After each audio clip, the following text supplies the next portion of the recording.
नमस्कार मित्रों, मैं योगेश भाई मोदी आप 9वीं कक्षा के छात्रों को हिंदी पढ़ाऊंगा।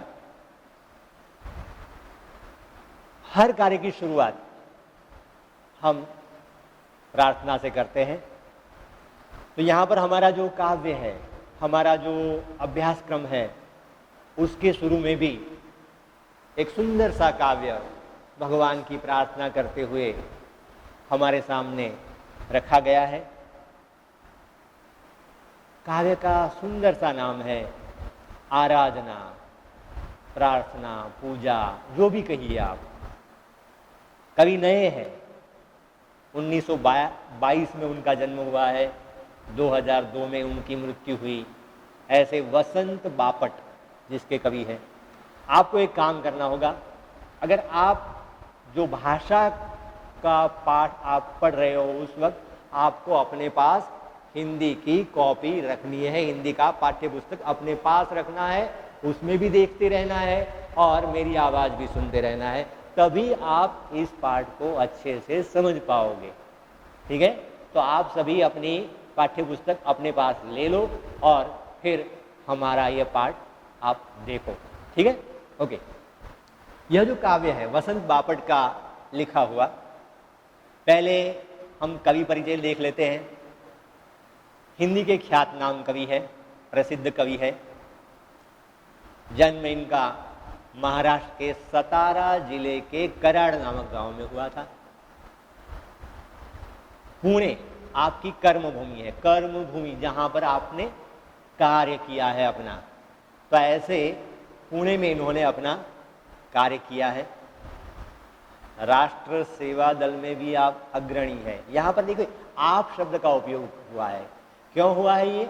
क्योंकि जो भी बड़े लोग होते हैं उनको मान देने के लिए आप शब्द का प्रयोग होता है। इसलिए यहाँ पर लिखा है कि राष्ट्र सेवा दल में आप अग्रणी रहे हैं। व्यवसाय से प्राध्यापक, तो कर्म क्या करते होंगे?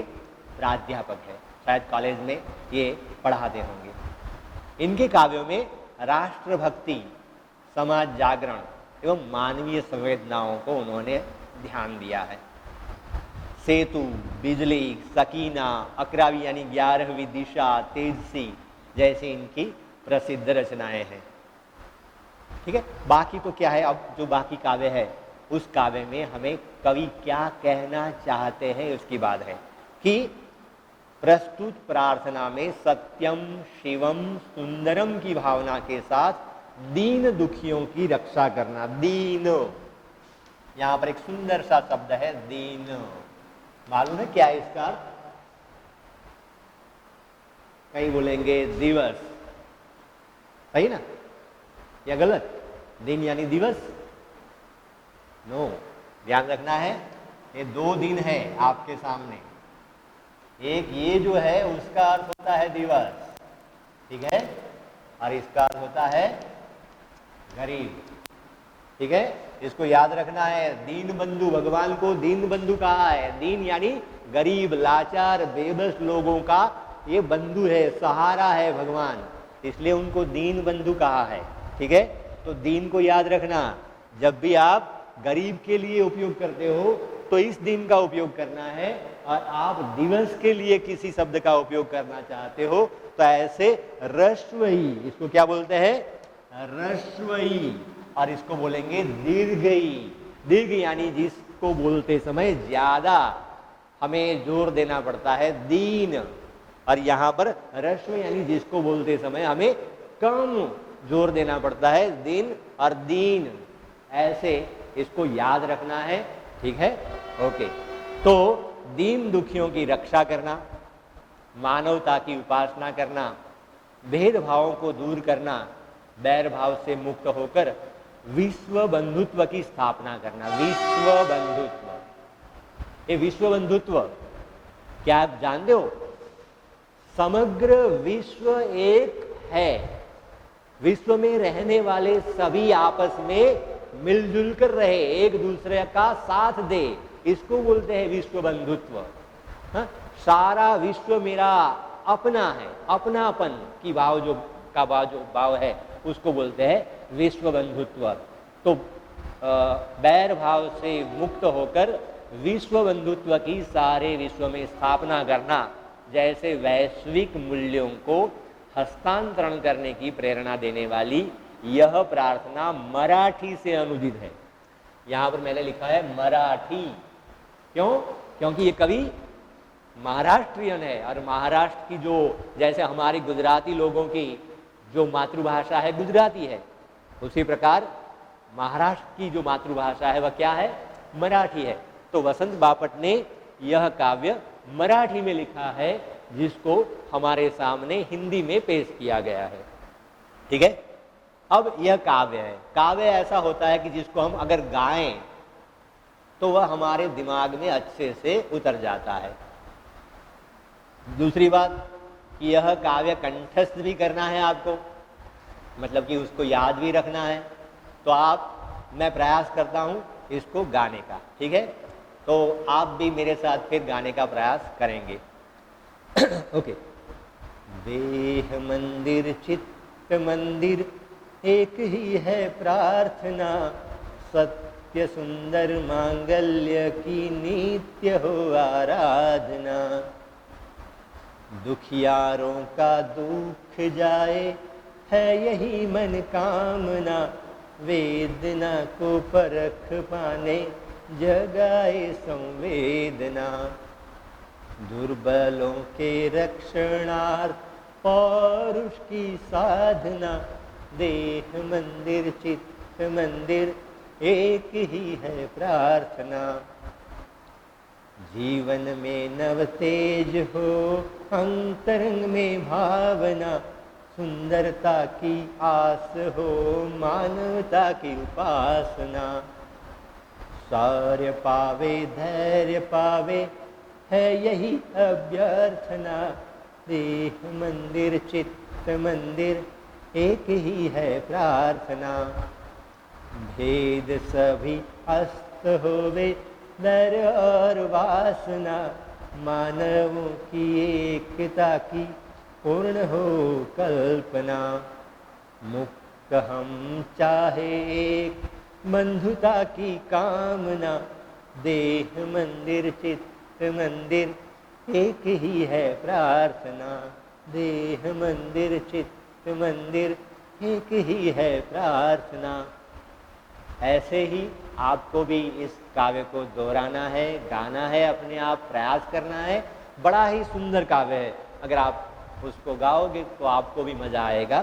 ठीक है, तो मैंने कहा यहाँ पर इस काव्य में कुछ कठिन शब्दार्थ कवि ने प्रयोग किए हैं। वैसे अभी तो ये कठिन नहीं बोलेंगे। प्रार्थना का अर्थ होता है निवेदन, मांगल्य यानी मंगलकारी, वेदना, कष्ट, व्यथा, दुर्बल, कमजोर, वासना और कामना। वैसे तो ये कठिन शब्द नहीं है, मगर फिर भी शायद ऐसा लगता है कि मुझे कठिन लगते हो, आपको मुझे कठिन न लगे हो, आपको कठिन लग भी सकते। कोई बात नहीं, हिंदी बड़ा आसान है। अगर आप ऐसा मन में रखोगे ना कि ये कठिन है तो आपको कठिन लगेगा। कोई भी सब्जेक्ट विषय कठिन होता ही नहीं है। अगर आप उसको ध्यान से मन लगाकर आप उसको पढ़ोगे, सुनोगे, तो आपको भी ऐसा लगेगा कि भाई इतना आसान है। ठीक है, तो यह भी हिंदी आपको बिल्कुल आसान लगे ऐसा मैं प्रयास करता हूं। ठीक है, ठीक है, तो शुरू करते हैं। देह मंदिर चित्त मंदिर एक ही है प्रार्थना, सत्य सुंदर मांगल्य की नित्य हो आराधना। हमेशा नित्य, हमेशा आराधना करते हैं। ऐसा नहीं कि जब तकलीफ में हो तभी भगवान को याद करें। कवि कहते हैं कि दुख में सुमिरन सब करे, सुख में करे न कोय। जो सुख में सुमिरन करे तो दुख काहे को होए। हाँ? दुख आता है ना तभी भगवान याद आते हैं। हे भगवान मेरा क्या होगा? कुछ नहीं होगा भाई, अच्छा ही होगा। आप ऐसा समझो कि आपके ऊपर दुख आया है ना तो भगवान आपकी कसौटी कर रहे हैं, और भगवान दुख उसी को देते हैं जो उसको सहन करने की ताकत रखते हैं, उसी को दुख देते हैं। इसलिए आप ऐसा मत समझो कि दुख आया है तो हमारा क्या होगा। नहीं, भगवान हमारी परीक्षा ले रहे हैं, हमें तैयार कर रहे हैं कि अभी तो जीवन में ऐसे अनेक कष्ट आने वाले हैं। ऐसे कष्टों से आप धीरे धीरे परिचित होइए, जीवन हमेशा एक जंग है, इसमें समस्याएं आती ही रहेगी आपके सामने, तो इन कष्टों से आपको तैयार करने की बात है। ठीक है, देह यानी हमारा जो शरीर है वह भी एक मंदिर है। चित्त, देह है, शरीर है, चित्त यानी मन, हाँ? उन दोनों से, मन से और शरीर से हम भगवान से प्रार्थना करते हैं। क्या प्रार्थना करते हैं? कि सत्य सुंदर मांगल्य की नित्य हो आराधना, चारों ओर सत्य का साम्राज्य हो, चारों ओर सुंदरता फैल जाए और चारों ओर सभी लोगों का मंगल हो। ऐसी भगवान से हमेशा आराधना करते हैं, प्रार्थना करते हैं कि हे प्रभु, मैं अपने मन, अपने शरीर से भगवान आपसे प्रार्थना करता हूं कि सारे समग्र विश्व में हमेशा चारों ओर सत्य, सुंदरता और मंगलकारी भावना चारों ओर फैले। ऐसी मैं हमेशा प्रार्थना करता हूं कि चारों ओर ऐसा वातावरण पैदा हो कि जिससे लोगों को यह दुनिया जीने लायक लगे। दुनिया जीने लायक है ही, हाँ? अगर हमें दुनिया जीने लायक नहीं लगती है तो हमारे दिमाग में तकलीफ है। हमारे मन को हमें मनाना है कि भाई जीवन में समस्याएं, दुख, कष्ट तो आएंगे, आपको घबराना नहीं है, परेशान नहीं होना है। नेक्स्ट देखिए आगे, दुखियारों का दुख जाए है यही मन कामना। हाँ? दुखी लोग हैं, ऐसे दुखी लोगों का दुख दूर हो जाए, ऐसी मनोकामना है, इच्छा है, चाह है। वेदना को परख पाने जगाए संवेदना, कि हमारे अंदर ऐसी संवेदना जगाओ हे प्रभु कि हमारे मन में ऐसे भाव जागृत करो कि जो भी वेदनाग्रस्त है, ऐसी वेदनाग्रस्त लोगों की वेदना, पीड़ा को हम समझ पाए, ऐसे भाव हमारे मन में जगाओ। दुर्बलों के रक्षणार्थ पौरुष की साधना। ऐसा नहीं है कि सभी सक्षम हो सकते हैं, शक्तिमान हो सकते हैं, हो सकता है कुछ दुर्बल भी लोग हैं। ऐसे दुर्बलों के रक्षण करने के लिए हमारे अंदर पौरुष, पौरुष यानी वीरता की भावना हमारे अंदर जगाओ। हे प्रभु, हमें ऐसा सक्षम बनाओ, हमें ऐसी वीरता दो, ऐसा पौरुष दो, हमारे मन में ऐसा साहस दो कि हम जो दुर्बल है उसकी रक्षा कर सके। जब भी किसी को जरूरत पड़े हम फौरन उनकी मदद को तैयार हो जाए, ऐसे भाव हमारे मन में जगाओ प्रभु। ऐसा हमें कुछ भाव प्रदान कीजिए ताकि हम दूसरों के काम में आ सके। जीवन में नव तेज हो, अंतरंग में भावना, सुंदरता की आस हो, मानवता की उपासना। जीवन में नव तेज, नया तेज, प्रभु परम तेजे तू सत ले जा, ऊंडा अंधारे थी। अंधेरा तो चारों ओर है, मगर हे प्रभु हमें उसमें से आप तेज की ओर ले जाओ। ऐसे ही हमारे जीवन में नया तेज, नया उजाला दो। ऐसी अंतरंग की भावना है, हमारे मन की ऐसी भावना है कि हम नए तेज, नया कुछ ज्ञान प्राप्त करें, ज्ञान रूपी प्रकाश प्राप्त करें। सुंदरता की आस हो, आस यानी आशा। हम सभी, कलापी ने कहा है,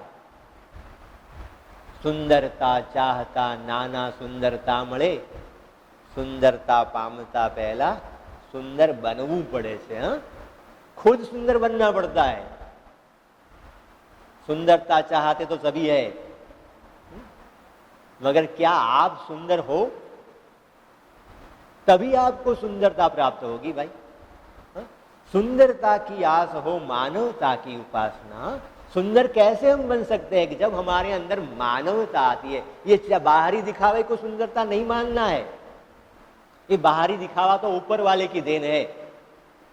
हम काले हैं, गोरे हैं, सुंदर है, कदरूपा है, जो भी है, मगर आप अपनी माँ से पूछिए, आपकी माँ को तो आपसे सुंदर और कुछ है ही नहीं। तुम्हारे सुंदर तो तुम अपनी माँ के लिए सबसे सुंदर हो। दुनिया का सबसे सुंदर अगर कोई है ना तो वह अपना बच्चा है माँ के लिए।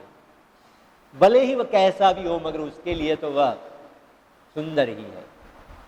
कवि कहते हैं कि आप सुंदर कब बनते हो, जब आप में मानवता आती है, आप में इंसानियत आती है, मानवता की हो उपासना। उपासना करनी है मगर किसकी? मानवता की। हमारे अंदर मानवता जगानी है, हा? तो आप सुंदर बनोगे ही, आपको सुंदरता मिलेगी ही, आपको सुंदरता दिखेगी। हा?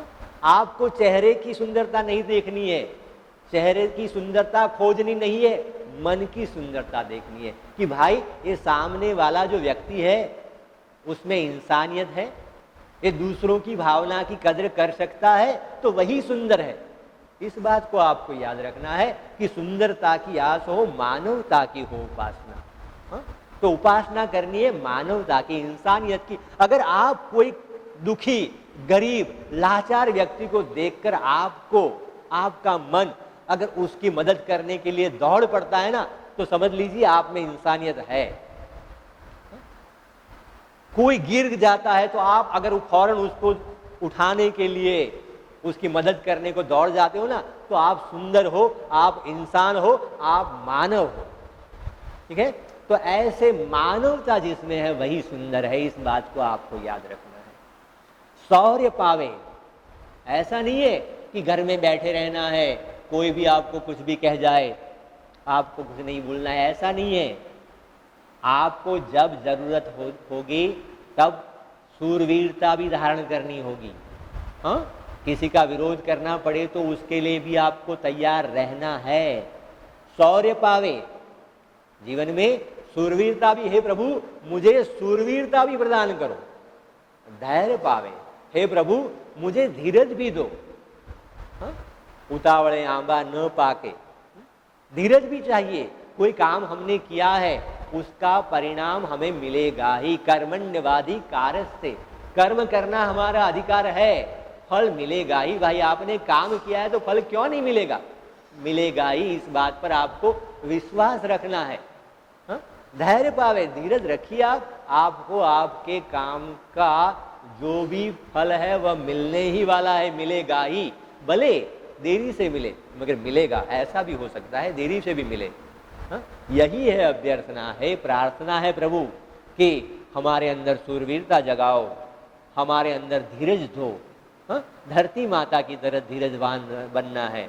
यही है हे भगवान, हमें अभ्यर्थना है, प्रार्थना है आपसे कि हमारे मन को ऐसा बनाए। लास्ट जो 3 पंक्तियां हैं उसमें कवि क्या कहते हैं? भेद सभी अस्त होवे, बैर और वासना। हम क्या करते हैं, आज समाज बढ़ गया है छोटे छोटे टुकड़ों में, या हिंदू है या मुसलमान है, हा? या सिख है या ईसाई है, हा? यह तो झोपड़पट्टी में रहता है, यह अमीर है, गरीब है। यह ऐसे भेदों को अस्त करना है, ऐसे भेदों को दूर करना है। हे प्रभु हमारे अंदर ऐसी भावना दो कि मैं सबको समान रूप से देखूं। बैर और वासना, बैर क्यों रखे भाई? समय ना वैर थी वैर, अवैरेज समय वैर। बैर रखने से क्या होगा यार? भाई ईश्वर ने इतना सुंदर सा जीवन दिया है, क्यों बैर रखकर अपने मन को आप खराब करते हो? आपका मन फिर हमेशा उसी बैरी की ओर ही रहेगा भाई। क्यों भाई आप ऐसा सोचते हो? कोई आपका बैरी नहीं है, आप किसी को बैरी बनाते हो, कोई आपका बैरी बनता नहीं है। अभी कोरोना की बात चल रही है ना, कोरोना में क्या होता है? यही है कि कोरोना इतना अच्छा है कि वह स्वयं आपके घर तक नहीं आएगा। अगर आप बाहर जाओगे तभी आप उसको ले आओगे अपने घर पर, बिना सिक्योरिटी के गए तो। अभी मैंने बोलते वक्त यहाँ पर पाठ पढ़ाते समय ही यहाँ से मास्क निकाला है, बाकी अभी मैं पूरे दिन मास्क, अगर बाहर निकलता हूँ तो पूरी सिक्योरिटी के साथ मास्क लगा कर निकलता हूँ। आपको भी याद रखना है, ठीक है? क्योंकि आपकी जिंदगी आपके लिए और आपके परिवार के लिए बड़ी महत्वपूर्ण है। याद रखना है इस बात को। काव्य के साथ साथ जीवन भी जरूरी है। अगर जिंदगी रही तो बाकी सब कुछ आप पा सकते हो। भेद सभी अस्त होवे, बैर बैर किसी से नहीं रखना है, ठीक है? अगर आपसे कोई गलती हो गई, आप माफी मांग लो, आसानी से आपका जो भी तकलीफ है वह सॉल्व हो सकती है, हल हो सकती है। वासना, वासना यानी कामना, इच्छा। हाँ, वासना को बहुत गलत तरीके से इस शब्द का उपयोग होता है। नहीं, बिल्कुल असहज है। वासना का अर्थ होता है इच्छा, कामना। ठीक है, हमारे मन में हमेशा इच्छा रहती है, हमेशा वासनाएं, इच्छाएं बढ़ती ही रहती है। तो हे प्रभु, हमारे मन का जो बैर है, मन की इच्छाएं हैं, वे सभी अस्त हो गए, कम हो जाए या बंद हो जाए। कि हे प्रभु, आप अच्छा ही दोगे, मैं कर्म करूंगा और उसका फल आप, मेरी जो भी कैपेसिटी है उसके अनुसार आप दो भाई। हे प्रभु, आप मुझे लायक बनाइए इन सब के लिए। मानव की एकता की पूर्ण हो कल्पना। देखिए, अब विश्व बंधुत्व की जो बात पहले बताई थी ना हम, कि मानव की एकता की पूर्ण हो कल्पना। मैं ऐसा चाहता हूं कि सभी मनुष्य एक हो जाए। क्यों भाई एक दूसरे से बैर क्यों करे? मैं एक दूसरे के देश की बात भी बोल रहा हूं कि ज्यादा से ज्यादा देश एक दूसरे का आदर करे, सम्मान करे। ऐसे ही हमें भी सभी व्यक्तियों के साथ आदर, अगर आप दूसरों को आदर मान दोगे ना, तभी आप मान पाओगे। अगर आपकी इच्छा है कि सभी आपके साथ अच्छा बर्ताव करें, तो शुरुआत आपसे करो। आप कि आप लोगों से अच्छी बात करो, अच्छी तरह से बात करो, उनको मान दो। तो हो सकता है कुछ समय के बाद सामने वाला भी आपकी तरह मान की दृष्टि से देखे। तो मानवत्व की एकता की पूर्ण हो कल्पना। सारे मनुष्य एक बन जाए, एक दूसरे का आदर सत्कार करने लगे, ऐसी मेरी जो कल्पना है वह अगर पूर्ण हो जाए तो हे प्रभु, यह दुनिया कितनी आसान हो जाए, कितनी सुंदर बन जाएगी। मुक्त हम, चाहे एक ही बंधुता की कामना। हम मुक्त है, हाँ? एक दूसरे के गुलाम नहीं है। चाहे अब क्या है कि एक ही बंधुता की कामना, बंधुता, आपस में जुड़ जाए हम, हमारे भाई बहन है ये सभी। ऐसे हमारे मन में जब भाव आ जाए, ऐसी हमारी कामना है। हे प्रभु, हमारे अंदर ऐसे भाव भरो कि सारी दुनिया के सारे लोग हमारे भाई बंद है, भाई बंधु है, भाई है, बहन है, हमारे ही रिश्तेदार है। ऐसी भाव, ऐसा भाव अगर हमारे अंदर भरोगे, हे प्रभु, हम ऐसी ही आराधना करते हैं, ऐसी ही प्रार्थना करते हैं, ऐसे ही पूजा करते हैं। Okay, thank you.